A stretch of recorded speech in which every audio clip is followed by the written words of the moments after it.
Once again welcome in our YouTube channel Arsh nursing hub. तो आज का हमारा टॉपिक है फार्माकोलॉजी के एक चैप्टर यूनिट सेकंड का, जो कीमोथेरेपी है।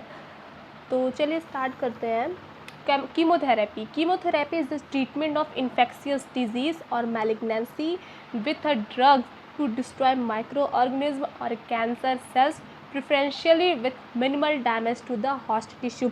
यानी कीमोथेरेपी क्या होता है? कीमोथेरेपी एक ट्रीटमेंट है किसके लिए? इन्फेक्शियस डिजीज़ या मैलिग्नेंसी यानी कैंसर के लिए। किसके द्वारा? ड्रग्स के द्वारा। किसको डिस्ट्रॉय करने के लिए? माइक्रो ऑर्गेनिज्म और कैंसर सेल को डिस्ट्रॉय करने के लिए। और प्रिफरेंशियली यानी प्रिफर किसको करते हैं कि जो होस्ट की टिश्यू है जिस पे एक्ट हो रहा है, जिसको इन्फेक्शियस डिजीज़ हुई है या जिसको मैलिग्नेंसी हुई है, उसकी जो टिश्यूज़ हैं उनमें कम से कम डैमेज हो सके।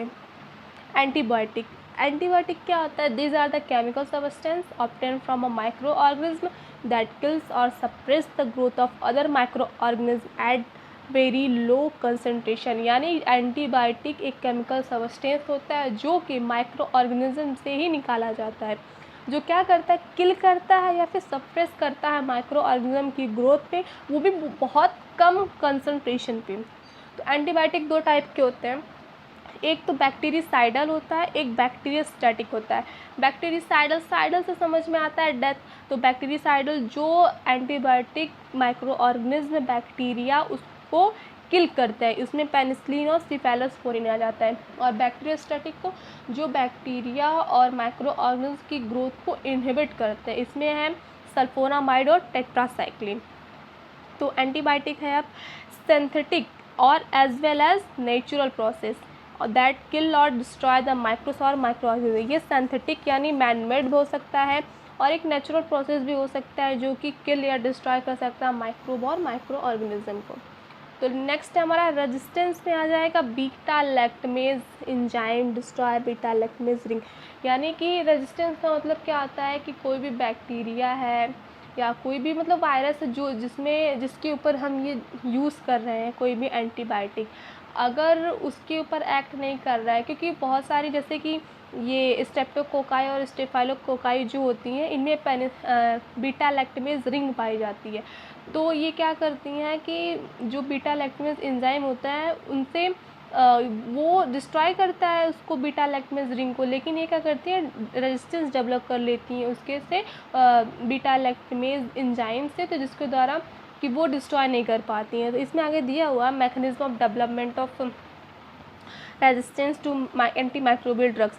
तो फर्स्ट क्या है? पहला प्रोडक्शन ऑफ इनएक्टिवेटिंग एंजाइम, मतलब कि जो एंजाइम प्रोड्यूस हो रहा है उसको इनएक्टिवेट, यानी जो स्ट्रेप्टोकोकाई और स्टेफाइलोकोकाई बीटा लैक्टमेज प्रोड्यूस कर रही हैं, क्या करने के लिए? जो पेनिसिलिन और सिफेलोस्पोरिन है उसको डिस्ट्रॉय वो कर दे रहा है बीटा लैक्टमेज जो एंजाइम है। दूसरा हमारा क्या है? Efflux pump mechanism. इसमें क्या आता है? टेट्रासाइक्लिन आता है।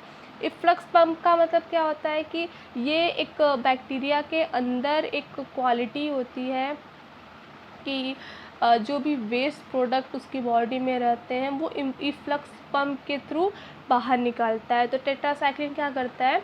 This drugs have reach up to the nucleus of bacteria for doing their action. तो इस पे बैक्टीरिया का कोई असर नहीं होगा क्योंकि उसके न्यूक्लियस तक पहुंचेगा, और न्यूक्लियस में क्या एक्शन हो रहा है? इफ्लक्स पम्प मैकेनिज्म वहाँ हो रहा है। तीसरा है अल्ट्रेशन ऑफ बाइंडिंग साइट, यानी कि मतलब अल्ट्रेशन, जहाँ पे एंटीबायोटिक को बाइंड करना चाहिए वो अल्टर हो जाए वो जगह, जैसे कि pneumococci penicillin binding protein present on bacteria surface, जो PBP होता है पेनिसिलिन बाइंडिंग प्रोटीन, वो बैक्टीरिया के सरफेस से पाया जाता है। लेकिन जो न्यूमोकोकाई होता है वो जो उसकी बाइंडिंग साइट होती है जो उसके सरफेस पे प्रेजेंट होती है, तो इसी वजह से जो एंटीबायोटिक होते हैं वो बाइंड नहीं कर पाते क्योंकि वो चेंज अल्ट्रेशन ला देता है अपने बाइंडिंग साइट्स पे। नेक्स्ट है हमारा अब्सेंस ऑफ मेटाबॉलिक पाथवे। इसमें क्या होता है? Folic acid is metabolite which is important for growth of the bacteria. यानी जो फॉलिक एसिड होता है वो बहुत ही इम्पॉर्टेंट होता है बैक्टीरिया के ग्रोथ के लिए। लेकिन कुछ बैक्टीरिया ऐसे होते हैं जिनका जो ग्रोथ सोर्स यानी फॉलिक एसिड का सोर्स होता है वो कहीं और से होता है।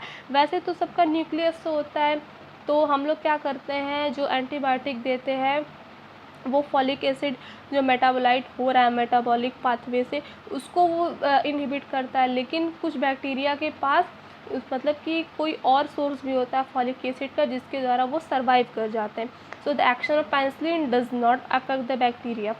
पाँचवा है क्रॉस रेजिस्टेंस, यानी कि क्रॉस रेजिस्टेंस का मतलब है कि कोई एंटीबायोटिक हम दिए हैं और फिर सिमिलर ही एंटीबायोटिक है, तो जो बैक्टीरिया है उसमें दोनों से रेजिस्टेंट, जो वो एंटीबायोटिक से रेजिस्टेंट तो है लेकिन उसके सिमिलर एंटीबायोटिक है उनसे भी रेजिस्टेंस उसके पास है, तो कोई अफेक्ट नहीं कर पाएगा उस बैक्टीरिया के ऊपर। तो आज का ये इंट्रोडक्शन ख़त्म हुआ कीमोथेरेपी का। नेक्स्ट वीडियो में हम बताएंगे जो भी एंटीबायोटिक्स हैं उनके बारे में। तो thank you, thanks for watching.